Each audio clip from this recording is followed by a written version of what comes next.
Woohoo! Good morning, everybody. Good Welcome morning. to the Center for Spiritual Living in the heart of Las Cruces on this beautiful Sunday morning. I'm Sarah Benson. This is my husband, Doug, and we're going to start you off with a couple of songs. I invite you to stand if you'd like. If you don't, that's fine too. Yeah, let's sing.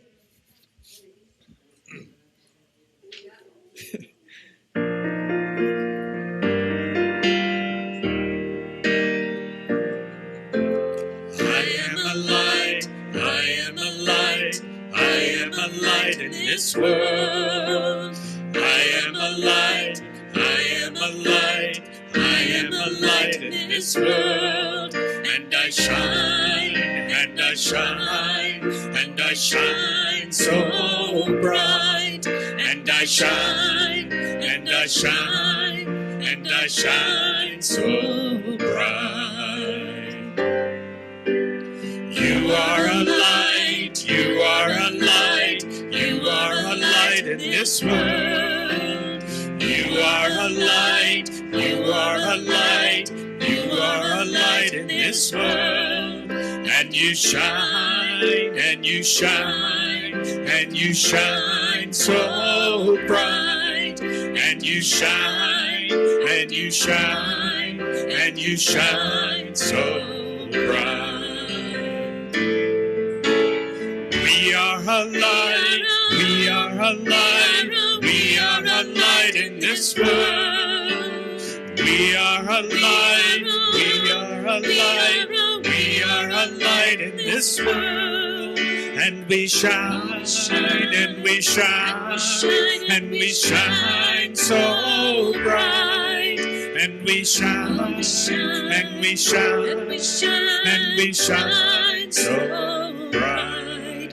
And we shine, and we shine, and we shine so bright. And we shine, and we shine, and we shine so bright.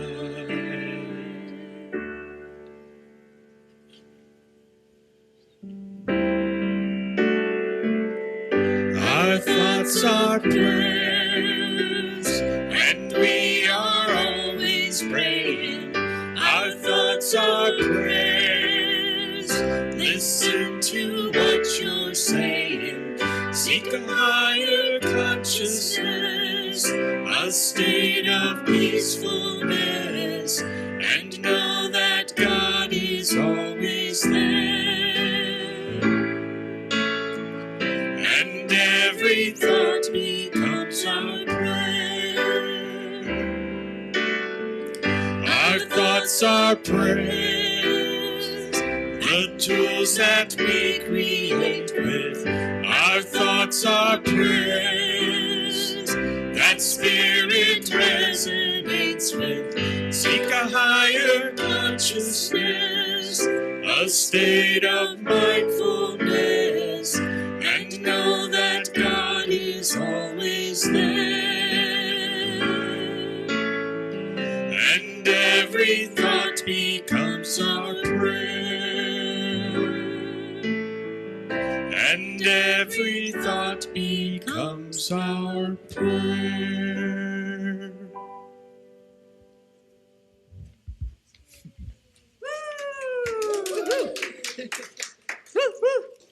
Fun Sunday. That's what we've decided today is. And so happy to see all of you that are here on Zoom and in the room and during the week or month listening to us on YouTube. Welcome, welcome, welcome. I am Teresa Valenzuela, and I am a practitioner here at the Center for Spiritual Living, right in the heart of Las Cruces. And we want to welcome you here if it's your first time, second time, 100th time, or 1,000th time. Thank you for choosing to be here with us, where our vision is a world in loving partnership for the good of all. And if you are here for the first time, there is a welcome bag for you with a lovely coupon to our wonderful Wisdom Through the Pages book and gift store. So please pick one up. And there's also a card to sign if you'd like to give us your contact information and keep up with all the goings on here in the right smack in the middle of Las Cruces, New Mexico. Now to the important stuff, right? The announcements. We are allowed 5 people to vote at the CSL gathering, the convention, and we will be reviewing the candidates who are in the running to serve our larger organization today after service. If you're interested in learning about the larger organization, you're welcome to stay and see what these candidates have to say. Our delegates will be discussing the issues and the candidates. Myself and Reverend Bonnie are actually going to Charleston, South Carolina in a couple of weeks and voting in person, but our other delegates will be voting remotely. And I did the interviews themselves come out to about an hour and 30 minutes, and there'll be a little discussion between each one. So please join us if you can. As a member of CSL, we want to hear your voice so that we can take your suggestions when we vote. We don't vote for ourselves, we vote representing you as members of CSL. Also, don't forget to pick up a flyer about the Ed Reading movie extravaganza this Friday. I happen to have been here in January and can't wait to come here on Friday to watch his documentaries, and then there's followed by Q&A. His artwork is also out in our social hall, so take time to look at his wonderfully creative mind in more ways than one. And the 3rd Sunday in February, we'll be having our monthly potluck, followed by a play date with Will. Woo! Bonnie and I will be playing at the airport in El Paso. So if you get a call from us, we may need to be bailed out. Judy Hunt will be facilitating a book study of the Bible with a metaphysical interpretation with information from Thomas Troward. And it starts February 14th. What a wonderful day, Heart Day. And Judy wants us to know that it's loving yourself as image and likeness of God. So it will be every Wednesday for whatever, from 11 to 12:30 right here in the social hall. If you need some more information, there's Judy right there, and you can talk to her after service. Thank you. Thank you. Our next certificated class will be the Mystical Path, starting the first Thursday in March for 8 weeks. There's more info in the social hall. It's in the afternoon, I'm sure. So, look up if you're interested in taking another class with our lovely Reverend Bonnie. And Reverend Bonnie with a Y, her celebration of life will be May 11th at 3 p.m. here at the center. And of course, if you were here or heard last week's service, you know that we already started that great celebration of her life. So we believe in the power of prayer, which we call spiritual mind treatment or affirmative prayer. Please fill out a prayer request, which can be found in the pockets on the chair backs. And there is also a God can, or we can, in the back where you can put your prayer request. And on Tuesday afternoons, the New Thought communities, ministers, and practitioners meet over Zoom, and we pray with you. And we'd also love to hear how your prayers have been answered. So there's a gratitude card in those same pockets. And we share those with each other on Tuesday afternoons. And when I am up here announcing our prayer group, I always say, please see us after service. Practitioners are here. Those things that you need, we need, even though we may not need them or know that we need them. And I will tell you, I had a wonderful, wonderful experience about 3 weeks ago, and I had thought I had given up control over something that was bothering me, but it wasn't until the person came up and asked for prayer with basically the same request that I really felt myself shifted, right? I thought I had released that, let it go, and the flow still wasn't there, and I think I walked out of here and the answer started popping up, and by Tuesday it was solved. So I don't want to sound selfish, but we're here to do prayer with you. And I don't know sometimes what I need in my life, but you do. So please see us after service. And now it is time for song, silence, and prayer. Yeah, please sing along if you know this song.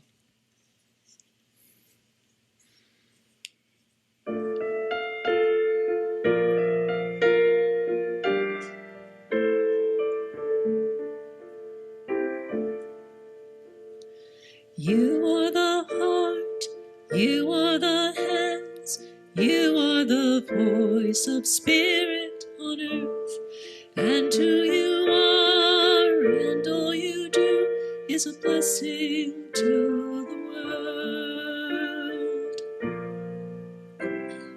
I am the heart, I am the hands, I am the voice of spirit on earth, and who I am and all I do is a blessing to the world.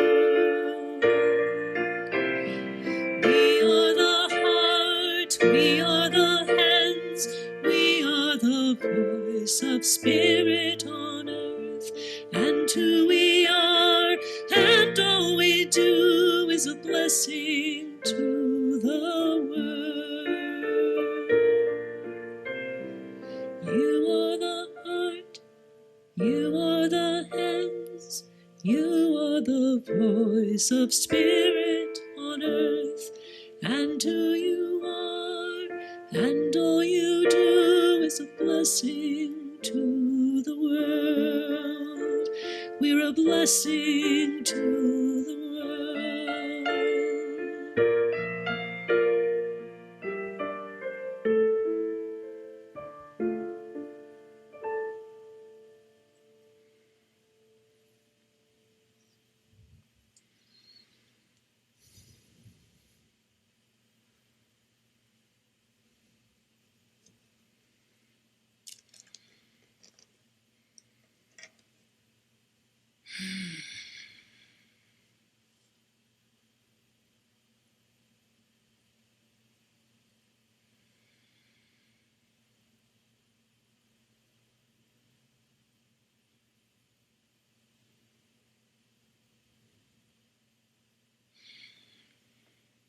So I center and ground myself in gratitude,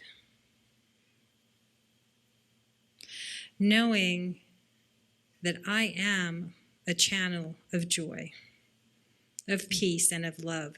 And as I say those words in my heart, I remember that we are one. So we are channels of joy. We are channels of peace. And we are channels of love. And just breathing into that, I am. Shifting our gears from whatever we may have walked through the door with, knowing that at this time we can just release and we can just relax and we can just be. Knowing that this morning is already blessed beyond measure and that we continue that blessing with our thoughts, that our prayers, with our words filled with love and laughter, and that we stay open and allow the words and wisdom and clarity of Reverend Bonnie to just flow through us into every cell, every body organ, every muscle, every bone, knowing that it feeds us spiritually, physically, and emotionally. That is the magic of prayer and love and community. In gratitude, I know that it is already done in perfection, that it already is, and that I get to be that which I am. I invite you to join me. I invite us to be here together. And releasing these words and just saying, and so it is. Today's reading is out of the Science of Mind magazine book on page 470. The universe holds nothing against us. The universe holds nothing against us. No matter how many mistakes we have made, we are still perfect beings within, and the within may become the without. If we will carefully train ourselves to listen to the inner voice of truth which speaks to us in our moments of quietness and solitude. There is nothing in the universe that wishes evil to anyone. Indeed, it is only as we experience good that God is expressed through us. The more completely we realize good, happiness, and success, the more perfectly do we express God, and the more of God do we become. That is, the more does God become personified through us. As the prodigal son returns to his father's house, so must we return, not with a morbid mind, but consciously and definitely, with direct intent and a complete concentration of purpose. The journey back should be fraught with happiness and joyful expectation, for we shall be met with a smile from the universe and shall be folded in the arms of love forever. And so it is.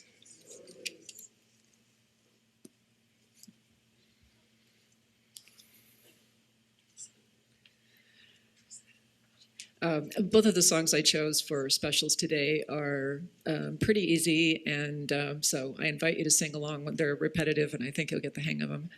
This first one is called One Step at a Time. It's by Gary Lynn Floyd. I don't know, it's just way fun to sing, so I hope it's fun to listen to, too.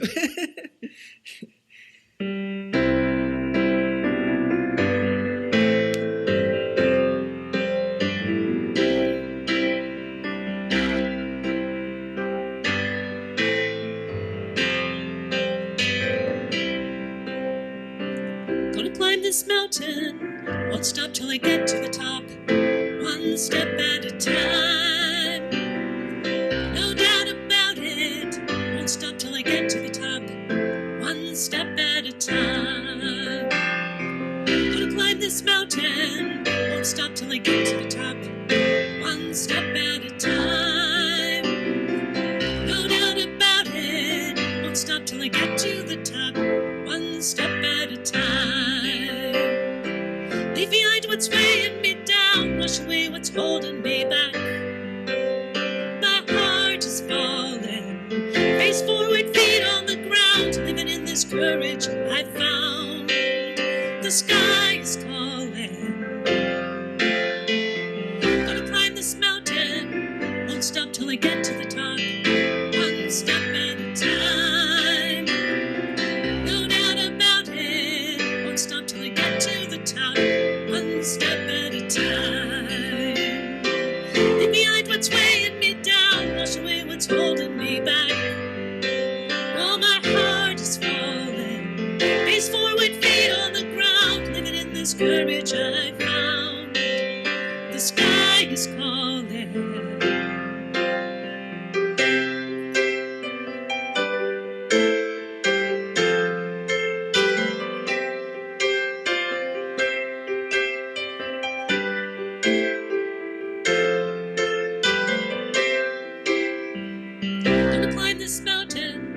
Stop till I get to the top, one step at a time. No doubt about it, won't stop till I get to the top, one step at a time. Leave behind what's weighing me down, wash away what's holding me back. Oh, my heart is falling, face forward, feet on the ground, living in this courage I found. Oh, the sky is calling. Gonna climb this mountain, won't stop till I get to the top, one step at a time. No doubt about it, won't stop till I get to the top, one step at a time. One step at a time, one step at a time, one step at a time, one step at a time.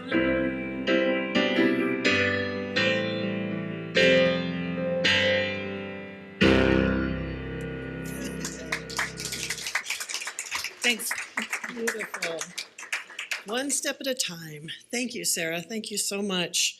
Well, good morning, everyone.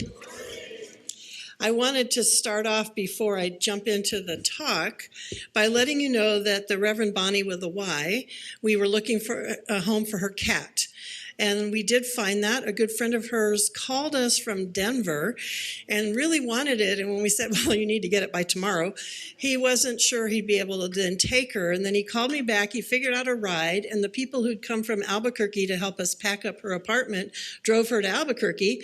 They met. He got the cat and took her home. He said it was a 26-hour trip through the snow.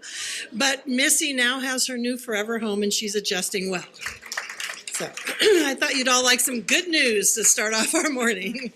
And so I'm the other Reverend Bonnie with the IE, the community spiritual leader here at the center. And it is so good to be with you and to have good news to start off our morning with. We're so grateful. Everything just flowed beautifully as Bonnie made her transition. So several years ago, about 1999, I was living in the Albuquerque area. And I attended a Martin Luther King birthday celebration at Congregation Albert, which is the Jewish temple on Louisiana there in Albuquerque. And I heard this gentleman speak. First of all, I loved his accent, and the message was fabulous.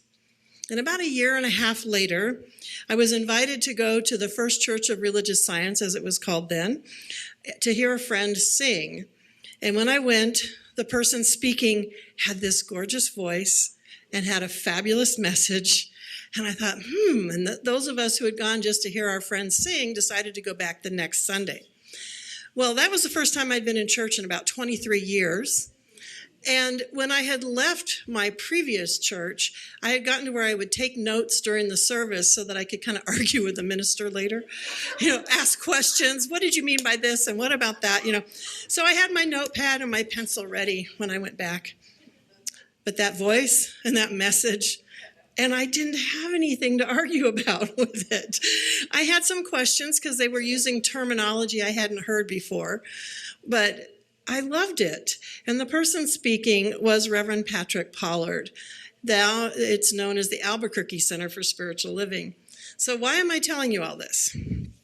Well, while I was part of the team that was assisting Reverend Bonnie in making her transition, I learned that Reverend Patrick also made his transition on January 19th. Yeah, so I told Reverend Bonnie, Reverend Patrick has gone before you. And she's like, wow, us ministers are really leaving. I'm like, yeah, thanks, you're leaving me here. But anyway, this month's topic is divine discomfort. And I have to say that one of the things that has caused me a bit of discomfort over the last several years is the departure of my son, mentors, and friends who keep going and transitioning to the other side. And speaking of which, some of you may have already heard that Patty Taylor, a longtime member of ours here at the center, just went into hospice. She's still with us, but she just went into hospice, and I went down and visited with her Thursday. She wanted me to let you all know she loves you, and she misses you, but she does not want visitors. But she would love cards. And so Teresa and I can give you her address after the service if you'd like to. And I think next Sunday, we're going to try and write some cards after the service and send them down to her as well. And of course, Deb, who comes here also, her daughter, can use as much of our love and support as we can give her during this time. So, divine discomfort. As the team of us was working together to help Reverend Bonnie, we were texting and making calls and coordinating different things that needed to take place for her in this process. And I was contemplating this topic of divine discomfort. And this is what they told us from home office. They send us the theme now and they give us a little write-up about it that we can choose to follow or not. And this is what they said about this month's topic. Life is full of uncomfortability. Birth itself is a shift from warm, nurturing safety to cold, terrifying chaos, and it is our very first experience of divine discomfort. Life is a complicated, magnificent, and nuanced glory, and living it is bound to be uncomfortable. This Black History Month, we're exploring lessons learned from being uncomfortable and how putting down the need to be comfortable allows space for transformation. We consider the universal pain of exclusion and oppression and open ourselves to the pull of our vision of a world that works for everyone. We end the month recognizing that being uncomfortable is the least of our concerns because we have love work to do. So I liked that little write-up and thought I should share that with you. And again, that's part of what I was contemplating during all of this that was going on. And I realized as I was doing that some of I think one of the greatest lessons that I've gotten as I participated in this community of religious science over the years is a lesson that wasn't necessarily taught, but it's a lesson that I've learned through the experiences that I've had with what I could call divine discomfort. And that's also part of why First Church of Religious Science, now the Albuquerque Center, was on my mind, because this lesson started there. I learned it there when we had a small group discussion that was gathered. And I will tell you, I don't remember why we gathered. I do remember what I learned. But we had this group, and I think Reverend Patrick was facilitating, and I was very new to this experience at that time. And I'm in there, and I can remember this woman came through the door, and my mind immediately started the assessment and judgment assessment. And I looked at her and I thought, well, she looks quite affluent. She looks very conservative. I bet she doesn't like people like me. I'm serious, that's what I thought. And I got really nervous about being in this group with her. And then we were to go around and introduce ourselves and tell a little bit about ourselves. And when it came to be her time, she talked about how she had previously lived in Washington, D.C. She'd worked for the Human Rights Campaign, and she had actually secured legislation to provide people like me with rights. And I went, whew. I had made a hasty judgment, and I was wrong. And this woman and I did end up having a friendship. And thus, that began me deciding that I needed to practice something different with those judgments that showed up in my mind. I now know that that's a spiritual practice. At that time, I just called it shelve it and sit with it experiment. At that time, it seemed that when I would run into someone that I perceived as different from me, whether it was politically, even in gender, if I thought they were racist and my son was black and that would be a problem, sexual orientation issues, whatever it was, it brought up discomfort in me. I feared rejection, and like our reading said, the pain of exclusion and oppression that created discomfort in me. And I realized that those judgments could be wrong, like what happened with this woman. I was way off base. And so as I listened to the teachings, I started to hear more about how we are all one. And I decided that that's when I needed to do this experiment. I noticed that these judgments would pop into my head. You know, I'd see someone and boom, I can be in the grocery store and I've assessed exactly what they're like. And so I thought, okay, I might think he or she won't like me. I won't like them. We have nothing in common. Anyone have those thoughts ever? And so I also realized that I did this the other way. I might see someone and go, ooh, I think I like them. And it might not be appropriate. It might be in a situation where I shouldn't have a relationship. Maybe they're in one or I was in one or whatever. So this practice that I started that I call shelve it and sit with it, I used in both arenas, whether it was a positive feeling or a negative. I learned to just take that feeling and put it on a shelf and sit with it and wait and see what unfolds. And so how do I do this? What was I doing? Well, first of all, I had to become aware of my judgments. I had to become aware of that stuff that was going on in my head when I saw someone new or a situation, a group of people. It could have been not just one. And I would just say, okay, here we go again. So what do? I didn't want to label it right or wrong. I just wanted to notice what I was thinking about myself, about the situation and maybe about other people. And then I would picture taking those thoughts, literally putting them up on a shelf, and then me consciously putting that on hold. So it wasn't like I tried to ignore it, but I had it in a place where I could sort of see it, but I was waiting to see what else might unfold. I wasn't going to act as if it was true or false. I chose neutrality. I wanted to stay neutral, so in order to do that, I reminded myself that we are all one. I would be respectful, friendly, and stay open to what might evolve with this person. And then the third thing is the sit with it. And that idea, I thought, well, where did I first get that idea?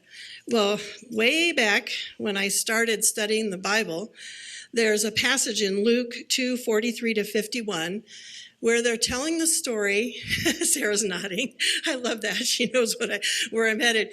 They were telling the story of Jesus going with his family to Jerusalem for Passover, and he was about 12 years old. And when they got ready to leave and go back home, they couldn't find him, but they assumed he was in the crowd somewhere, and they went back home, and they got back home, and he wasn't there. And depending on what translation you read, the family goes back to Jerusalem to try and find him, and they find him in the temple, listening to the teachers and asking questions. And some of the translations are like, well, the parents were mad, and they said, what do you think you're doing? You know, that kind of thing. Well, of course, if you had a kid that disappeared on you, you'd be a little upset.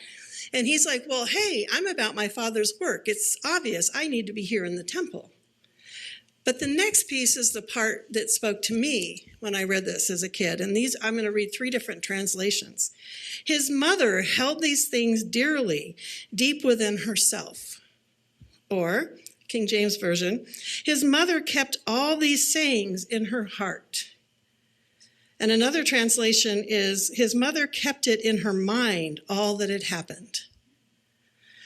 And what I got from that way back then was, I was working on not gossiping. I didn't think gossip was a good thing, and I wanted to not gossip.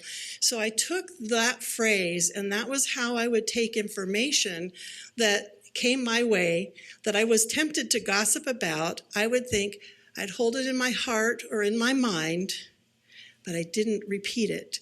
I noticed how Mary just took it in. She didn't argue with it. She didn't say anything. She just took it in and held it. So that was the beginning of a practice for me that was mostly focused on not gossiping. So fast forward then to this idea where I was shelving my judgments and the discomfort of difference. And I was reading Ernest Holmes also and thinking about how it is that I could just take it and let it be. And so this passage from Ernest Holmes, this is page 116 in the Science of Mind text, starts, Plotinus, perhaps the greatest of the Neoplatonic philosophers, in personifying nature, said, I do not argue, I contemplate. And as I contemplate, I let fall the forms of my thought. This is the manner in which nature creates. It contemplates. As a result of its contemplation, it lets fall the seed of its thought into the universal subjective. Those are some of the terms I had to learn way back when, which being law produces the object thought about. We must expect to find, and it is exactly what we do find, the same principle reproduced in humankind. This means that whatever we think, whether it is what we call good or bad, falls into this universal creative medium, is accepted by it, is at once acted upon, and unless neutralized, tends to take objective form. Again, Holmes has a lot of words. But what I was seeing from that was this idea of, again, what was I thinking? If I kept those thoughts going, that's what I could expect to see materialize. So if I'm thinking they weren't going to like me, well, I'm going to eventually see that. So moving it into a place of neutralizing those thoughts, letting them fall away, not arguing with them, just contemplating. To me, that's the sitting with it part. And letting those things fall away that needed to fall away, and those things that were going to materialize then could materialize. So I saw that as adding to this little experiment of mine, that I would anticipate something more being revealed, something else coming forward. And like the reading that Teresa did for us, we carefully train ourselves to listen to our inner voice of truth, which speaks to us in our moments of quietness and solitude. And so I was training myself to put the judgments on the shelf, to sit with it, and just listen to that higher truth within me. So the sum of it, in my short version, is shelve it and sit with it. And while sitting with it, I would go on with my life. It's not like I just sit in one place, but I would go on with my life and I would just notice. I would allow myself to see and observe. I would try and stay open in a neutral space.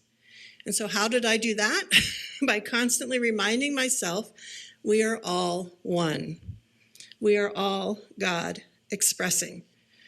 My favorite, which you've heard me say a lot, less judgment and more curiosity. Get curious, what's going on here? And I also tell myself, we're in each other's lives for a reason.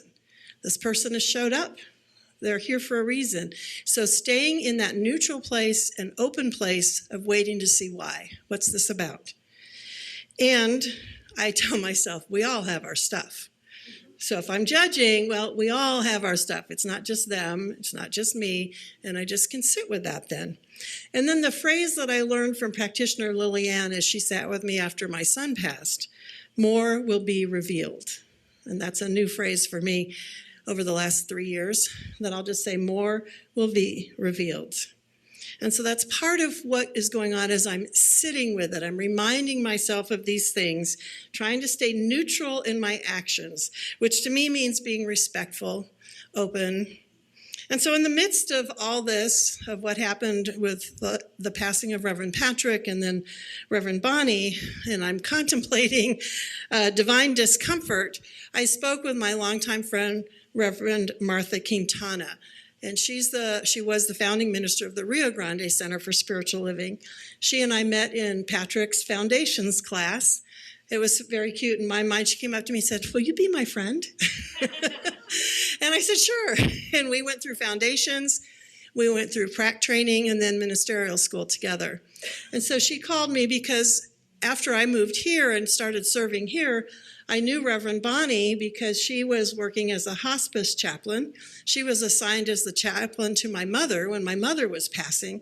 So Reverend Bonnie and I had become friends, and then she moved to Albuquerque, and she started working with Reverend Martha up in Albuquerque at the Rio Grande Center for a while, and then she came back here. So Reverend Martha was calling me to, talk about this and find out, what was happening and when were we going to celebrate her life. And we were sort of reminiscing on the years. And she said to me, you have an uncanny way of letting people just be who they are. And I thought about that in light of what was sort of percolating here. And I realized that that's from this practice that I had of just sitting with what was expressing through another person. And I thought it was interesting feedback for this idea of shelving it and sitting with it. Because lately, I've actually begun to see the results of this experiment. And that is what I think is this greatest gift that I've gotten from this practice and from my experiment. And that's that as I have allowed myself to sit with it, love has been able to start moving through. During my early days, back when I was starting here as the interim, Reverend Sam from Wellspring had been my mentor for many years. And he says, they don't need you to merely love them, they need strong leadership. And I had to respectfully disagree with him because I didn't feel like my role was to come in and change anything at that point. And Edie was here and she's shaking her head. I felt like my role was to shelve any judgments that I was hearing about what had happened, what other ministers had done, how this reverend or that one had done things, and to sit with the discomfort of any differences that I might feel with how I'd like to see things to be, and just open to letting love flow and being that place that people could feel and experience love. And so that's when I realized that must be what they mean by divine discomfort. The divine is God. God is love. And so as we sit in that discomfort and allow love to come through, I think that's when it becomes divine. And so I found some more words of Ernest Holmes. And this is in the section where he's got meditations for self-help. And as I read it, it sounds a little bit like separation because he sometimes talks to God. He even has a book, Can We Talk to God? The answer is yes. But listen to what he's saying because he's talking to the God within. It's called Waiting on Thee. In waiting on Thee, there is fullness of life. I wait on Thee, my inner Lord. I listen for Thy voice. I hear Thy word. I do Thy will. Again, I wait on Thee. And listening, I hear Thee say, be perfect, be complete, live, love, be glad. Sit thou in the stillness and let thy Lord speak. And I just thought again of the importance of just sitting sometimes in that space of what might feel like discomfort. And the gift that I have received has been love. Love from places that I least expected it. My original judgment said that love was impossible, that the discomfort of our differences was too great. And yet with this experiment of just shelving those judgments and sitting with those feelings, apparently that made room for love. Because people have said to me, I love you, and I've said I love you to people I never dreamed that would be the case. And thinking back on my early days again, back at the First Church of Religious Science, Reverend Patrick had set an amazing example. At the end of every service, I started out there by being an interpreter for the services. There was a deaf man, and his wife was interpreting, and she and I started switching off every other Sunday. So I got to be up front and kind of see what was going on and see what the congregation was doing as well. And at the end of every service, we had a separate building where all the youth, from the little babies all the way up to the teens, had their Sunday school. And they would ring a buzzer, and they would all come over and come up on the platform so that we could see them. And Patrick would ask someone from each class, what did you learn? What did you get from your Sunday school today? And on the platform came some teens with spiked hair. There was a pregnant teenager. And they were in all manner of dress to undress. And in my mind, I'm going, well, that's not appropriate for church. But all I saw when I'd look out on the congregation and from the teachers and from Reverend Patrick was love in the eyes and such joy that these youth were on the platform. They didn't care what they looked like. They could see God expressing. They saw through the circumstances. And to me, that was a great example. I was a little, surprised at first. And then I started to understand where that was coming from. There was no looks of disdain. There was no, pointing. There was nothing was ever said about the young girl that was pregnant as if there was something wrong with that picture. She was loved and supported by the whole congregation. And so that, again, showed me that there was acceptance just the way they were. It didn't matter. And I am really, really grateful for those early examples and for deciding to do my experiment and for just sitting with things because, like I said, I've experienced love from places I never imagined I would be able to. And I feel love toward people that I never dreamed I would have that feeling for. And so this experiment of just suspending judgment and not having to decide whether it was right or wrong has been pretty amazing. I certainly didn't start off. The goal wasn't to love. I was like, I'm going to see if I'm right or not. Let's just suspend it, but let's see if I'm right. But what happened is making that space allowed the love to come through. And so I am very, very, very grateful for that learning to sit sometimes with the discomfort of difference has allowed myself to experience love in a way that I never, ever dreamed possible. So if you've never had the opportunity to do that kind of experiment, I encourage you this month, as we're thinking about the divine discomfort, how it is you might sit with it. Allow yourself to shelve any judgments that create discomfort and just sit with it, staying open to neutrality, remembering our oneness, and just sitting and allowing it to be so. And so it is. Thank you. And I want to bring in some more words of Ernest Holmes as our closing prayer. Thank you, practitioners are already surrounding us with their love. Again, that love that's free of judgment. It's amazing what that feels like. So these are Ernest Holmes' words that I'm going to start with. I am complete in thee. Almighty God, everlasting good, eternal Spirit, maker of all things and keeper of my life, thou art all. Infinite presence within, in whom all live. Joy supreme, flooding all with gladness, I adore thee.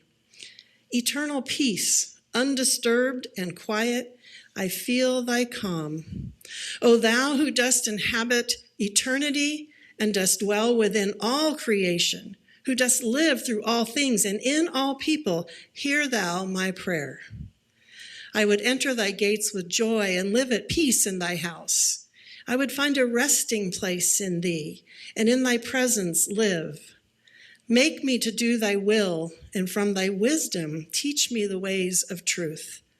Compel me to follow thee, and let me not pursue the paths of my own counsel. O eternal and blessed presence, illumine my mind and command my will, that my soul may be refreshed and that my life may be renewed. As deep cries unto deep, so my thought cries unto thee, and thou dost answer. I am renewed and refreshed. My whole being responds to thy love, and I am complete in thee. All my ways are guarded and guided, and I shall live with thee eternally.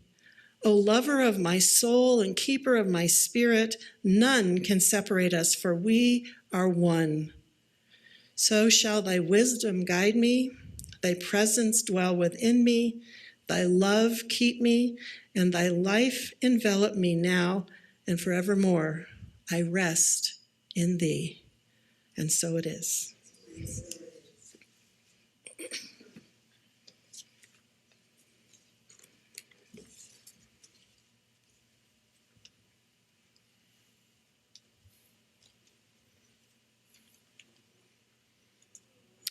Right, and to continue that prayer, lovely prayer, this is a song by Karen Drucker. It's called All Shall Be Well.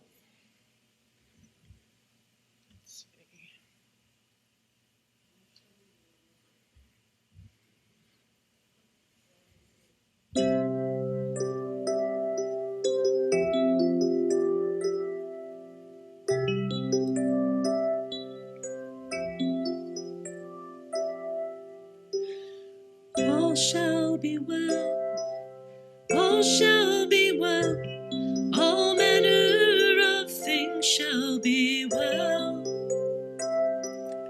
All shall be well, all shall be well, all manner of things shall be well. I am walking through the green pastures. I know that I'm not alone.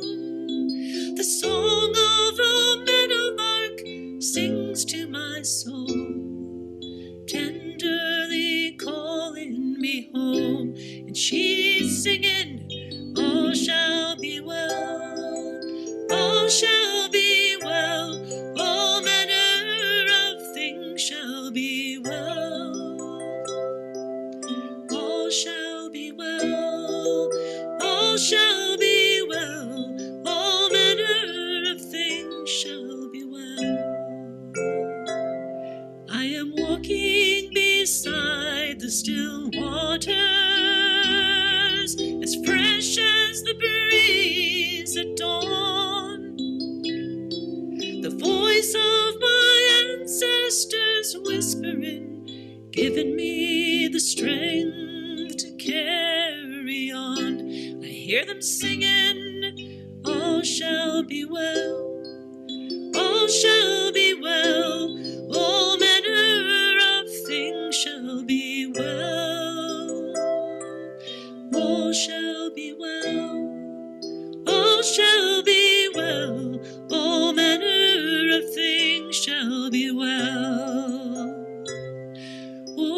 shall be well. All shall be well. All manner of things shall be well. All shall be well. I know that all shall be well. All manner of things shall be well. All manner of things shall be well.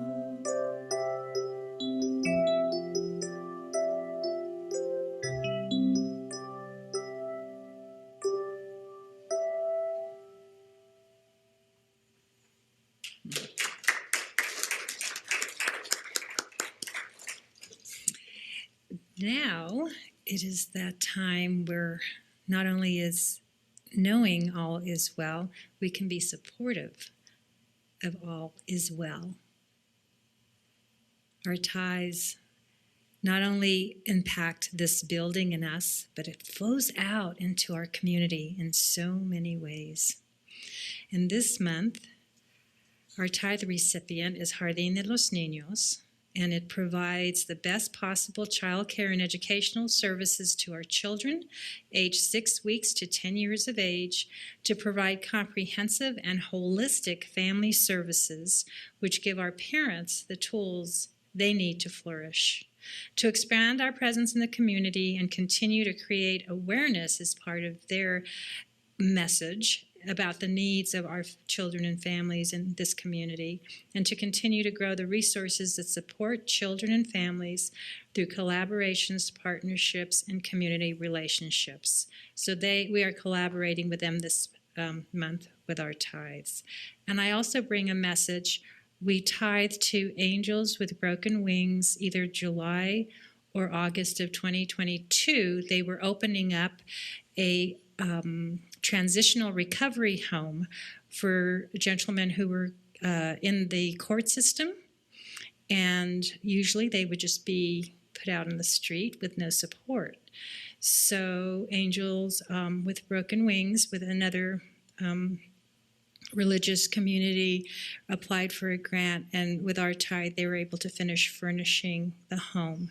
So a year and a half later it has grown, and we've impacted lives of men who have flowed through their program, and they just received another grant and will be opening a recovery transitional home for women in our community. So I wanted you to know that we definitely are making our imprint in our community. We are not passing a tithe basket yet, but on your way out of either door, there's our tithing bowl, and your gift would be much appreciated.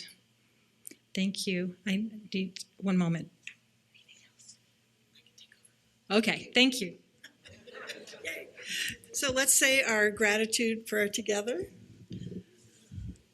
Divine love through me blesses and multiplies all that I have, all that I give, and all that I receive. Thank you, God, in me. And we'll sing I Am So Blessed, another Karen Drecker.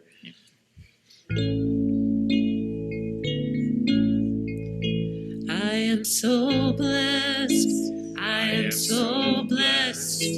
I am so grateful for all that I have. I am so blessed. I am so blessed.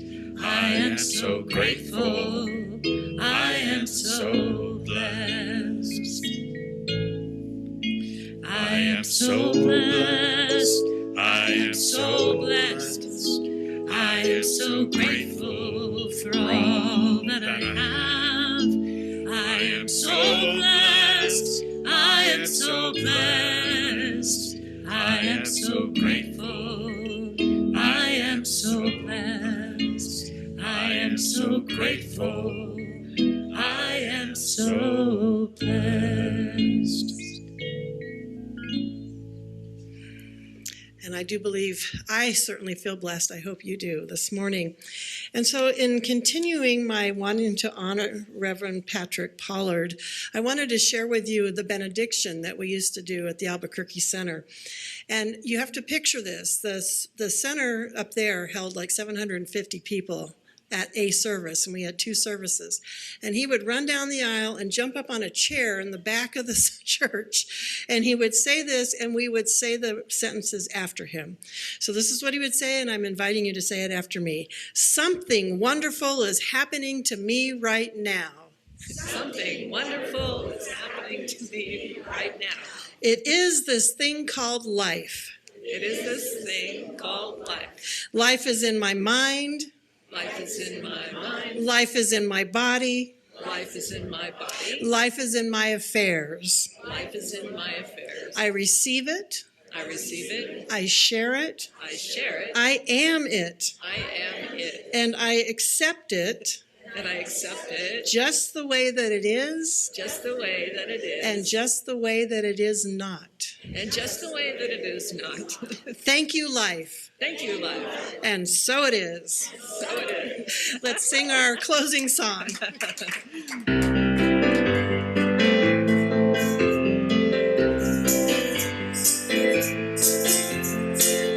Go out and shine your light. You know the time is right. You gotta go out and shine your light. Go out and shine. Go out and shine. Go out and shine your light. You know the time is right. You gotta go out and shine your light. Go out and shine. Go out and shine. Step out and take a chance. Walk the talk, join the dance. Relax, enjoy the ride. Let kindness be your guide. You gotta go out and shine your light. You know the time is right. You gotta go out and shine your light. Go out and shine. Go out and shine. One voice, one hand, one heart. Wanna change, make a start. We're one big family. What's good for you is good for me. Come on and go out and shine your light. You know the time is right. You gotta go out and shine your light. Go out and shine. Go out and shine. Go out and shine.